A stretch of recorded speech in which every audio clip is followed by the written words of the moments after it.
Hi hello నమస్తే. ఈరోజు 10th class new text book 7th lesson జాతీయ ఆర్థిక వ్యవస్థ జీవనాడుల గురించి, అంటే మనం చేసే కార్యకలాపాలకు సంబంధించిందనమాట. ఫస్ట్ క్వశ్చన్, ఈ క్రింది అంశాలను సరైన వాటిని ఎంచుకోండి. వస్తువులను సేవలను వాటి సరఫరా ప్రాంతాల నుండి గిరాకీ ఉన్న ప్రాంతాలకు తరలించడం కొరకు రవాణా అవసరం. ఏమి అవసరం మనకి? ఒక వస్తువునైనా దేనైనా తరలించాలంటే రవాణా అనేది అవసరం. మనం ఇంతకుముందు ప్రీవియస్ లెసన్స్లో ఏం నేర్చుకున్నాము? వ్యవసాయాధారిత పరిశ్రమల గురించి నేర్చుకున్నాం. మన ముడి పదార్థాల నుంచి మనము వస్తువులు తయారు చేసుకున్నాం కదా, దాని ఉత్పాదకత అన్నాం కదా. ఆ ఉత్పాదకత లేదా ఉత్పత్తి అయిన వస్తువులను ఒక ప్రదేశం నుంచి ఇంకొక ప్రదేశానికి తరలించడానికి మనకి రవాణా అనేది అవసరం. మరి రవాణా చేయకపోతే ఎక్కడ సరుకులు అక్కడే డంప్ అయి ఉంటే కాస్ట్ ఆఫ్ ప్రైస్ పెరుగుతుంది, స్కేర్సిటీ అనేది ఏర్పడుతుంది, దానివల్ల ఇబ్బందులు వస్తాయి. ఇప్పుడు మనకు ఒక్కొక్కసారి ఉల్లి ధరలు, టమాటా ధరలు, ఆయిల్ ధరలు పెరిగేటప్పుడు ఏం చేస్తారు? కొంతమంది డబ్బు లాభార్జన కోసము వాటిని గిడ్డంగులలో స్టోరేజ్ చేసి ఉంచుతారు. అధికంగా ఇంకా ఎక్కువ రేటు పెరిగిద్దన్న ఉద్దేశంతో. ఎందుకంటే వస్తువులు స్వయం చాలకాలు కాదు కాబట్టి. అంటే వస్తువులు వాటంతటికి అవే మూవ్ అవ్వలేవు, అవి మనం మూవ్ చేస్తేనే మూవ్ అవుతాయి. రవాణా ద్వారా వినియోగదారులకు ఉత్పత్తులను చేరేలా చేస్తారో వారినే వ్యాపారులు అని అంటారు. ఎవరు వ్యాపారులు అంటే? రవాణా ద్వారా వినియోగదారులు అంటే మనం కన్జ్యూమ్ చేస్తాం కదా ప్రొడక్ట్ని, మనకి చేర్చే వాళ్ళని ఏమంటారు? వ్యాపారులు అంటారు. ఇప్పుడు మనకి లేవగానే బ్రష్ చేసుకోవడానికి పేస్ట్, బ్రష్ అవసరం అవుతుంది. ఇంట్లో కూర్చుంటే వచ్చిద్దా? రాదు. షాప్కి వెళ్తాం. ఆ షాప్కి ఎవరు తీసుకొచ్చేస్తారు? వేరే వాళ్ళు తయారు చేసిన దగ్గర నుంచి ఆ వ్యాపారికి పంపిస్తారు, అంతే కదా. అందువల్ల ఒక దేశం యొక్క ఆర్థికాభివృద్ధి వేగం వస్తు సేవల ఉత్పత్తితో పాటు వేగవంతమైన రవాణాపై కూడా ఆధారపడి ఉంటుంది. ఇప్పుడు ఆయన తెచ్చుకొని అక్కడ ఫ్యాక్టరీ దగ్గర కాస్ట్ కంటే ఇంకొంచెం ఆయన ట్రాన్స్పోర్ట్ అయిన ఖర్చు, అది లోడ్ చేసినందుకు కూలీలు తీసుకునే ఖర్చు, ఇవన్నీ కూడా కలుపుకొని ఇంకొక 4-5 రూపాయలు ఎక్స్ట్రా పెంచుకొని కొంత లాభం చూసుకొని మనకి అమ్ముతాడనమాట. దానివల్ల వాళ్ళకు ఇన్కమ్ పొందుతారు. ఆ ట్రాన్స్పోర్ట్ చేసినందుకు ఆ ట్రాన్స్పోర్టరు లాభపడతాడు, ఆ వస్తువు తయారు చేసిన అతను లాభపడతాడు. ఈ విధంగా వారి యొక్క స్థితిగతులు అనేది మంచిగా ఉంటాయి. వస్తు సేవల తరలింపు ఎన్ని మార్గాల ద్వారా జరుగుతుంది? వస్తు సేవల తరలింపు అనేది భూమి, జల, వాయు మార్గాల ద్వారా జరుగుతుంది. ఎన్ని రకాలుగా? భూమి ద్వారా, జల మార్గాల ద్వారా, వాయు మార్గాల ద్వారా జరుగుతుంది. భూమి మీద జరిగే రవాణా ఏంటివి? రోడ్లు, రైలు, గొట్టపు మార్గాలు. ఇప్పుడు మనకి ఈజీ వేలో ఖనిజాలని డిగ్ చేయడానికి కానీ అండర్గ్రౌండ్కి సంబంధించి చాలా వరకు వచ్చేస్తున్నాయి కదా మనకి. జల మార్గాలు 2 రకాలు, అంతఃస్థలీయ, అంతర్జాతీయ. వాయు మార్గాలు దేశీయ, విదేశీయ విమానాలు. మళ్ళీ దీంట్లోనే వాయు మార్గాల్లో ప్రభుత్వ రంగం నడిపేవి ఉన్నాయి, ప్రైవేట్ రంగం సర్వీసులు కూడా ఉన్నాయి. అభివృద్ధి చెందిన సమాచార ప్రసార వ్యవస్థ ద్వారా ప్రపంచం ఒక పెద్ద గ్రామంగా మార్చబడింది. మనము సరళీకరణ, ప్రైవేటీకరణ ద్వారా మనం వేరే దేశాలతోటి, వేరే కాంటినెంట్స్ తోటి కూడా మనము వ్యాపారము లేదా విద్య, వైద్యం అట్లాంటివి చేసుకోవటం వల్ల ఏంటి, మన ప్రపంచంలో మనం ఒక గ్రామంగా, పెద్ద గ్రామంగా తయారైపోయాము. రవాణా, సమాచార ప్రసారం మరియు వాణిజ్యం ఒకదానికొకటి పరస్పరం మరియు పూరకాలుగా ఉన్నాయి. పూరకాలు అంటే ఇప్పుడు మనం పెన్ను రాయాలంటే పెన్నుతో పాటు దాంట్లో రీఫిల్ కావాలి, లేదా పెట్రోల్ ఉంటే సరిపోతుందా? కారుకి ఏం కావాలి? పెట్రోల్ కావాలి. అట్లా ఏ అంశాలు భారతదేశం ఇతర ప్రపంచంతో అనుసంధానించబడి ఉన్నది? రవాణా మార్గాలు, వార్తాపత్రికలు, రేడియో, టీవీ, చలనచిత్రాలు మరియు అంతర్జాలం.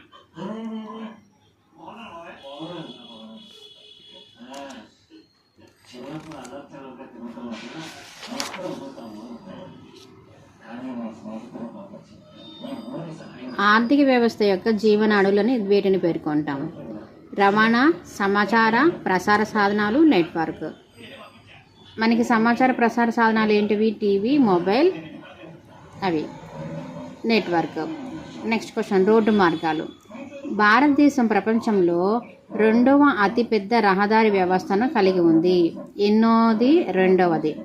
ప్రపంచంలోనే భారతదేశము 2వ అతిపెద్ద రహదారి వ్యవస్థను కలిగి ఉంది. ఇది సుమారు 62.16 లక్షల కిలోమీటర్ల వరకు విస్తరించి ఉంది. ఎన్ని కిలోమీటర్లు? 62.16 లక్షల కిలోమీటర్ల వరకు విస్తరించి ఉంది. అది ఏ డేటా ప్రకారం అంటే 2021. ఇప్పుడు మనకి ఏపీ సపరేషన్ అయిన తర్వాత రీసెంట్గా మనకి అమరావతి నుంచి ట్రైన్కి సంబంధించి కూడా రూట్ మ్యాప్ అనేది వేశారు. నాకు అది ఎగ్జాక్ట్గా తెలియదు, అది కూడా ఒకసారి చూసుకోండి. భారత్లో రైలు మార్గాల కంటే ముందు రోడ్డు మార్గాలు కూడా ఉండేవి. రైలు మార్గాల కన్నా ఎక్కువ ప్రాముఖ్యత కలిగి ఉంది. నెక్స్ట్, రైలు మార్గాల కంటే రోడ్డు మార్గాలు ఎక్కువగా ప్రాముఖ్యత కలిగి ఉండడానికి గల కారణాలు ఏంటివి? రోడ్ల నిర్మాణం వ్యయం రైల్వే లేన్ల కంటే చాలా తక్కువ. ఇప్పుడు రోడ్లు ఏంటి, మనకి తారుతోను కాంక్రీట్తోను అట్లా వేస్తారు కదా, కానీ రైల్వే లేన్లు వేయాలంటే ఐరన్ ఉండాలి. సో అది అనేది కాస్ట్ ఆఫ్ థింగ్ అనేది ఎక్కువ ఉంటుంది కాబట్టి దాంతో పోలిస్తే బెటర్గా రోడ్డు నిర్మాణమే ఉంది. రహదారులు విభాజిత మరియు ఎగుడు దిగుడు ప్రదేశాల నుండి పోగలవు. నెక్స్ట్, రోడ్డు మార్గాలను అత్యంత ఏటవాలు ప్రాంతాల గుండా మరియు హిమాలయాల వంటి ఎత్తైన ప్రాంతాల నుంచి కూడా వేయవచ్చు. రోడ్డు రవాణా అనేది తక్కువ దూరాలకు మరియు తక్కువ మొత్తంలో వస్తువులకు వ్యక్తులను రవాణా చేయడంలో లాభసాటిగా ఉంటుంది. రైల్వే, వాయు, జల మార్గాలను సంధానకర్తగా ఉంటుంది. వీటి మూడిటికి సంధానకర్తగా ఉండేది ఏంటిదంటే రోడ్డు మార్గాలు. లోడింగ్కు అన్లోడింగ్కు తక్కువ వ్యయం అవుతుంది.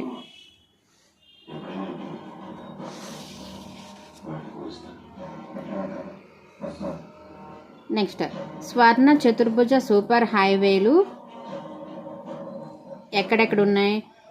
ఫస్ట్ది కోల్కతా టు చెన్నై, ముంబైలను ఢిల్లీతో కలిపే 6 వరుసల సూపర్ హైవేల ద్వారా ప్రధాన రహదారి అభివృద్ధి ప్రాజెక్టును ప్రభుత్వం ప్రారంభించింది. స్వర్ణ చతుర్భుజ సూపర్ హైవేలు కోల్కతా, చెన్నై, ముంబైలను ఢిల్లీతో కలిపే 6 వరుసల సూపర్ హైవేలను ద్వారా ప్రధాన రహదారి అభివృద్ధి ప్రాజెక్టును ప్రభుత్వం ప్రారంభించింది. రెండవది శ్రీనగర్, కన్యాకుమారిలను కలిపే ఉత్తర దక్షిణ కారిడార్లు. మూడవది సిల్సార్, ఇది అస్సాంలో ఉంది.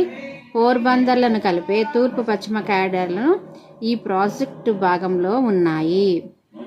ఫస్ట్ ఇటు కోల్కతా, చెన్నై, ముంబై ఇవన్నిటిని ఎక్కడ మన ఢిల్లీలో కలుపుతుంది. మళ్ళీ శ్రీనగర్ టు కన్యాకుమారి ఉత్తర దక్షిణాలు. Next Porbandar to Assam.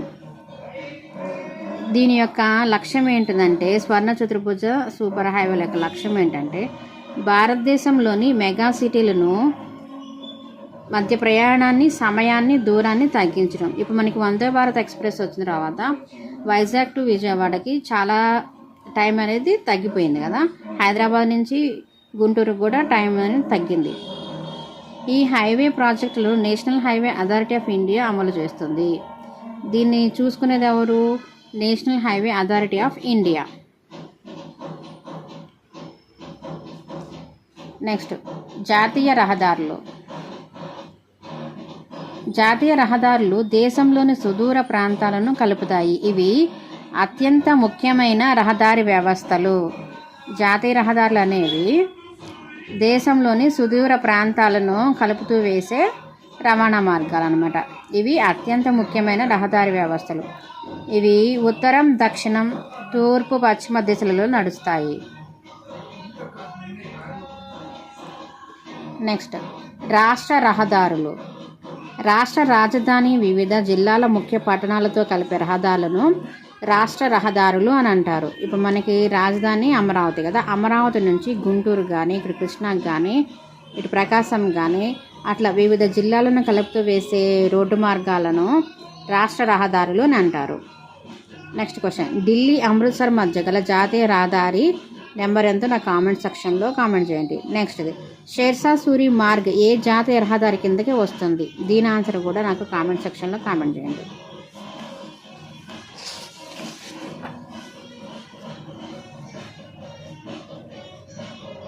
గ్రామీణ రహదారులు మారుమూల ప్రాంతాలను, గ్రామాలను, పట్టణాలతో కలిపే రహదారులను గ్రామీణ రహదారులు అని అంటారు. ఓకేనా? మారుమూల అంటే చిన్న విలేజ్ని సిటీస్ తోటి కలిపే మార్గాలను గ్రామీణ రహదారులు అని అంటారు. నెక్స్ట్ క్వశ్చన్, ప్రధానమంత్రి గ్రామీణ సడక్ యోజన కింద ఏ రోడ్లు ప్రత్యేక ప్రోత్సాహాన్ని పొందాయి? గ్రామీణ రహదారులు. ఎందుకంటే దాని లక్ష్యం ఏంటంటే ప్రతి గ్రామం పట్టణానికి అనుసంధానించబడి ఉంటాయి. ఇప్పుడు ఇట్లా చేయటం వల్ల ఫస్ట్ మనకి వైద్య రంగంలో ఎప్పుడైనా సడన్గా అవసరమైనప్పుడు మనము ఈజీగా ట్రాన్స్పోర్ట్ అవుతాము, ప్రాణాన్ని నిలబెట్టుకోగలుగుతాము. కానీ ఇప్పటికి కూడా చాలా మారుమూల ప్రాంతాలకి కనెక్టివిటీ అనేది లేదు. సరిహద్దు రహదారులు దేశ సరిహద్దు ప్రాంతాలలో రోడ్డు మార్గాలను నిర్వహిస్తుంది. ఈ సరిహద్దు బోర్డర్ అన్నమాట. ఉత్తర మరియు ఈశాన్య సరిహద్దు ప్రాంతాలలో రహదారులు 1960లో స్థాపించబడ్డాయి. దీని యొక్క లక్ష్యం ఏంటంటే క్లిష్టతరమైన భూస్వరూపాలైన పర్వత ప్రాంతాలలో రవాణాకి అవకాశాలు కల్పించటం. మనకి సరిహద్దులు బంగ్లాదేశ్, చైనా, ఇటు పాకిస్తాన్, ఇంకెక్కడున్నాయి? వీటన్నిటిని కలుపుతూనే ఏర్పడినవి అన్నమాట. ఇవి ఏ సంవత్సరంలో? 1960లో స్థాపించారు. నెక్స్ట్ క్వశ్చన్, ప్రపంచంలోనే అతి పొడవైన హైవే టన్నెల్ అయిన అటల్ టన్నెల్ 9.2 కిలోమీటర్లను సరిహద్దు రహదారుల సంస్థ నిర్మించింది.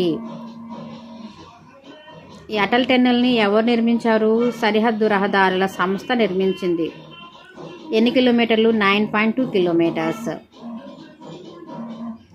ఈ రహదారి మనాలిని లాహుల్ స్థితిలోయతో కలుపుతుంది. ఇక్కడ ఏంటంటే మనకి మంచు కురుస్తూ ఉండడం వలన ఇబ్బంది అవుతుందని చెప్పేసి ఇట్లాంటి టన్నెల్ని నిర్మించడం జరిగింది. నెక్స్ట్ క్వశ్చన్, అత్యంత ఆధునిక ప్రత్యేకతలతో సముద్ర మట్టం నుండి 3000 మీటర్ల ఎత్తులో హిమాలయాల్లోని పీర్ పంజాల్ శ్రేణిలో నిర్మించారు. ఎన్ని వేల మీటర్లు? 3000 మీటర్లు. ఎక్కడ? పీర్ పంజాల్ శ్రేణిలో నిర్మించారు.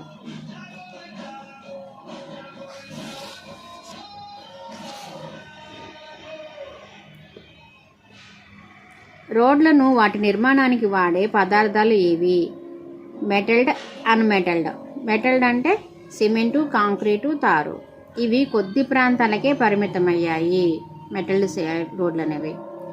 నెక్స్ట్, రైలు మార్గాలు ప్రజలు ఎక్కువ దూరాలకు వస్తువుల రవాణాతో పాటు వ్యాపారం, సందర్శన, తీర్థయాత్ర వంటి రకాల కార్యకలాపాలు నిర్వహించడానికి రైలు మార్గాలు వీలు కల్పిస్తాయి.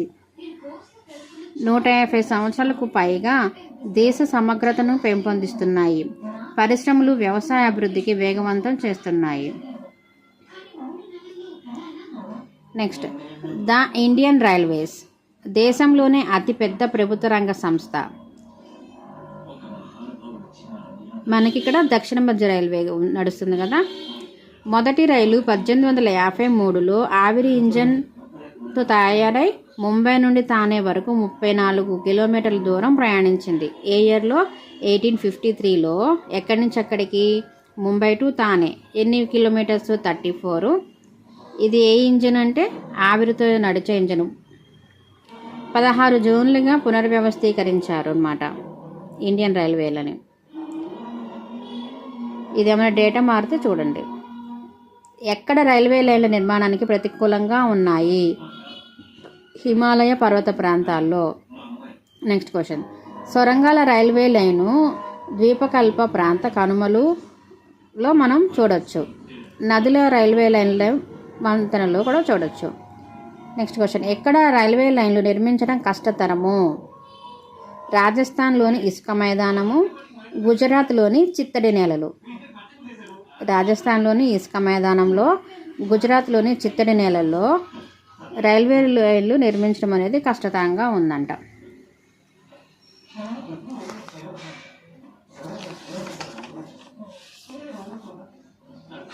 మరియు మధ్యప్రదేశ్, ఛత్తీస్గఢ్ అటవీ ప్రాంతంలో కూడా రైల్వే లైన్లను నిర్మించలేకపోయాం. నెక్స్ట్ క్వశ్చన్, కొంకణ్ రైలు మార్గం ప్రాముఖ్యత పొందడానికి కారణం ఏంటి? అవిచ్ఛిన్న సహ్యాద్రి పర్వత శ్రేణులను 2 పర్వత శ్రేణుల మధ్య ఉన్న లోయ ప్రాంతం ద్వారా కనుమలు దాటడం ద్వారా ప్రజల వస్తువుల రవాణా అభివృద్ధి వల్ల ఇది బాగా డెవలప్ అయింది. ఇది పర్వత శ్రేణుల్లో ఉంది. ఏది? సహ్యాద్రి పర్వత శ్రేణులు, 2 పర్వత శ్రేణుల మధ్యలో. నెక్స్ట్ క్వశ్చన్, పైప్ లైన్లు లేదా గొట్టపు మార్గాలు.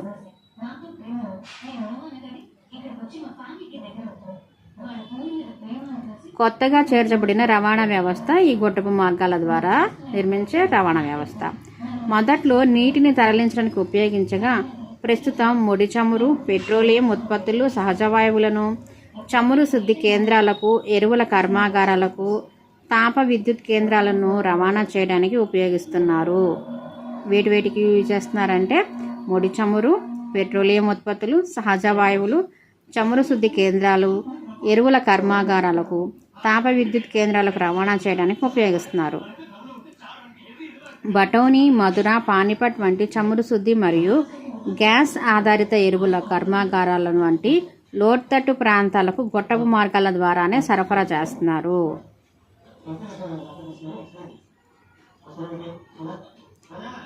భారతదేశంలో గొట్టపు మార్గాల రవాణాలో 3 ముఖ్యమైన నెట్వర్క్లు ఏవి?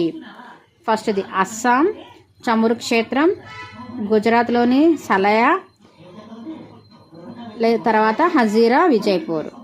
ఫస్ట్ది అస్సాం చమురు క్షేత్రం నుండి గౌహతి, బటౌని, అలహాబాద్ మీదుగా కాన్పూర్ వరకు ఉన్నది. గొట్టపు మార్గాల ద్వారా రవాణా అనేది అస్సాంలోని చమురు క్షేత్రం నుండి గౌహతి, బటౌని, అలహాబాద్ మీదుగా కాన్పూర్ వరకు ఉన్నది. గుజరాత్లోని సలయా నుండి విరామ్గామ్, మధుర, ఢిల్లీ, సోసిపాట్ మీదుగా పంజాబ్లోని జలంధర్ వరకు ఉంది. మొదటి 1700 కిలోమీటర్ల పొడవైన Hazira, Vijayapur, Jagdishpur cross entry pipe line అన్ని రాష్ట్రాలను కలుపుతూ వేయబడిన సహజ గొట్టపు మార్గము.